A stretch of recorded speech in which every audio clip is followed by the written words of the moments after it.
नमस्कार, आपका स्वागत है बिहार भी न्यूज चैनल में। आपने अभी तक इस चैनल को सब्सक्राइब नहीं किए हैं तो लाल रंग का बटन दबाकर सब्सक्राइब कर लें और बगल के घंटे को बजा दें ताकि बिहार के ताज़ा खबरों से संबंधित लेटेस्ट वीडियो सबसे पहले आप तक पहुंचे। शिक्षकों के लेट लतीफ़ी को रोकने के लिए विभाग ने AEMS ऐप लाया। इसी ऐप के माध्यम से अब शिक्षकों की बनेगी हाजिरी। जैसे कि जिले के वैसे शिक्षक जो अपने समय के अनुरूप स्कूल आते जाते हैं उनके लिए अच्छी खबर नहीं है। वैसे शिक्षकों की लेट लतीफ़ी पर लगाम लगाने के लिए विभाग ने ऐप जारी कर दिया है। उसी ऐप पर शिक्षकों की हाजिरी बनानी होगी। ऐसा नहीं है कि इस ऐप पर जिले में पहली बार काम हो रहा है, बल्कि शिक्षा विभाग इससे अछूता नहीं था, जिस पर विभाग की नज़र अब पड़ी है। विभाग के आदेश पर ऐप पर केवल शिक्षक नहीं बल्कि DEO व DPO से लेकर कार्यालय के सभी कर्मियों को हाजिरी बनानी होगी। DM योगेंद्र सिंह ने बताया कि ऐप में सेटिंग के अनुसार कार्यालय पहुंचने पर ही हाजिरी बन सकेगी। जब तक शिक्षक या अन्य कर्मी कार्यालय नहीं पहुंचेंगे, हाजिरी नहीं बनेगी। स्कूल या कार्यालय खुलने व छोड़ते वक्त शिक्षक, अन्य अधिकारियों और कर्मियों को उसी ऐप के जरिए हाजिरी बनानी होगी। ऐप की सबसे बड़ी विशेषता यह है कि संबंधित लोग जितने बजे हाजिरी बनाएंगे उस पर समय भी स्पष्ट दिखने लगेगा। उसके बाद चाहकर भी कोई उसे फेरबदल नहीं कर सकेगा। ऐप से बनने वाली हाजिरी पर DM व DEO नज़र रखेंगे। 11,000 पदों के लिए अतिरिक्त काउंसलिंग पर निर्णय 2 दिन के अंदर। शिक्षक नियोजन में पटना चुनाव के आचार संहिता के दौर में छठे चरण के प्राथमिक शिक्षक नियोजन के संदर्भ में काउंसलिंग कराई जा सकती है या नहीं, इस पर निर्णय 1-2 दिन में होने के पूरे आसार हैं। लिहाजा काउंसलिंग के संदर्भ में अगले 48 घंटे अहम होंगे। शिक्षा विभाग के प्रस्ताव पर राज्य निर्वाचन एजेंसी को अपना निर्णय देना है। इस संदर्भ में पंचायती राज विभाग को भी अपनी अनुशंसा देनी है। आधिकारिक जानकारी के मुताबिक 1200 नियोजन इकाइयों में शिक्षक के 11,000 पदों के लिए शिक्षक अभ्यर्थी की काउंसलिंग कराई जानी है। इस शिक्षा विभाग में ऐसी नियोजन इकाइयों की पहचान पहले ही कर ली गई है। उल्लेखनीय है कि उम्मीद जताई जा रही है कि काउंसलिंग की तिथि इस हफ्ते बाद कभी भी जारी किया जा सकता है। दरअसल चूंकि शिक्षक नियोजन पहले से चल रहा है, इसीलिए उसमें आचार संहिता बाधक नहीं बनने की बात कही जा रही है। काउंसलिंग कराने के संदर्भ में शिक्षा विभाग के सामने सबसे बड़ी चुनौती पंचायत चुनाव तारीखों को ध्यान में रखकर होगा। इस दिशा में वह बड़ी गंभीरता से काम करना होगा। दरअसल काउंसलिंग प्रखंड स्तर पर होनी है। इन्हीं सभी वजहों से काउंसलिंग प्रक्रिया से जुड़े जानकारों का कहना है कि काउंसलिंग लंबी खींची जा सकती है। फिलहाल सभी के निगाहें काउंसलिंग के संदर्भ में आने वाले निर्णय पर टिकी हुई है। इधर प्राथमिक शिक्षक नियोजन से जुड़े अभ्यर्थियों की बेचैनी बढ़ रही है। अभ्यर्थियों को डर है कि पंचायत चुनाव की आचार संहिता फेर में काउंसलिंग फंस कर न रह जाए। इधर चयनित 632 शिक्षकों के फर्जी निकले सर्टिफिकेट, प्राथमिकी दर्ज। जिन चयनित अभ्यर्थियों के प्रमाण पत्र मिली फर्जी है उनमें विरुद्ध प्राथमिक दर्ज कराई जा रही है। यदि जांच में संबंधित नियोजन इकाई दोषी पाई गई तो उस पर भी केस दर्ज कराने के साथ उचित कार्रवाई होगी।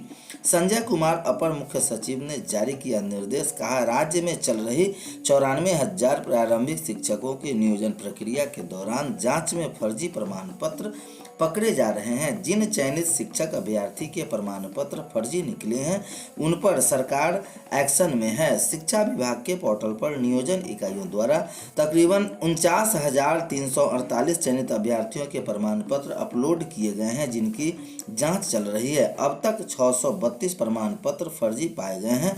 इस मामले में संबंधित अभ्यर्थी पर प्राथमिकी दर्ज कराई गई है।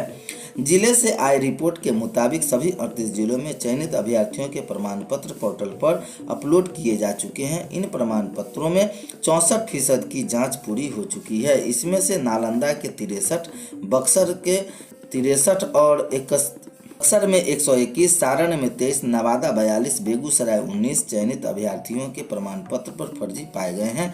शेष चयनित अभ्यर्थी के भी मैट्रिक और इंटरमीडिएट के प्रमाण पत्र, अंक पत्र, शिक्षण प्रशिक्षण प्रमाण पत्र, अंक पत्र, दक्षता परीक्षा यानी टीईटी, उत्तीर्णता प्रमाण पत्र, अनुभव प्रमाण पत्र, मेधा सूची प्रमाण पत्र, नियुक्ति प्रमाण पत्र, जातीय प्रमाण पत्र और आवासीय प्रमाण पत्र जैसे दस्तावेजों की जानकारी की जांच की जा रही है।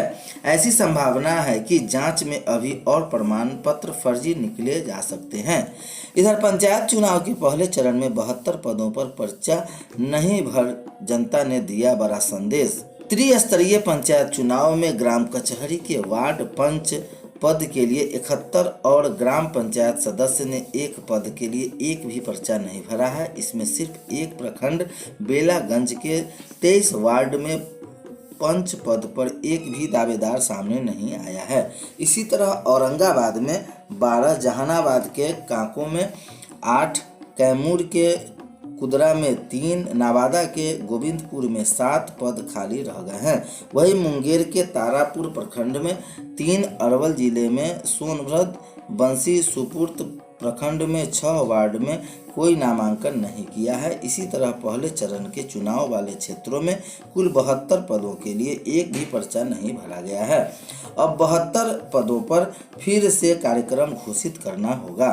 चुनाव में वीवीपैट के इस्तेमाल पर फैसला ले निर्वाचन आयोग कोर्ट। पटना हाई कोर्ट ने पंचायत चुनाव को वीवीपैट के इस्तेमाल को लेकर दायर याचिका को निष्पादित करते हुए बिहार राज्य निर्वाचन आयोग को 4 सप्ताह में इस पर फैसला लेने का निर्देश दिया है।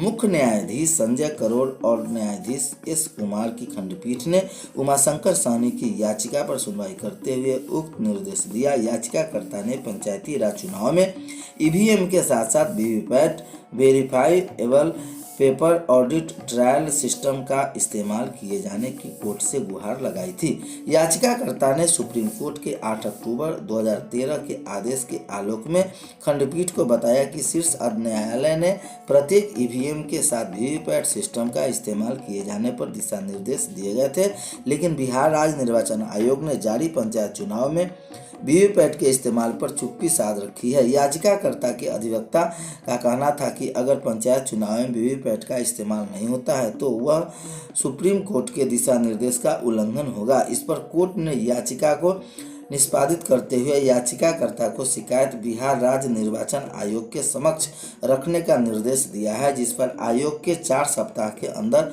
फैसला सुनानी है।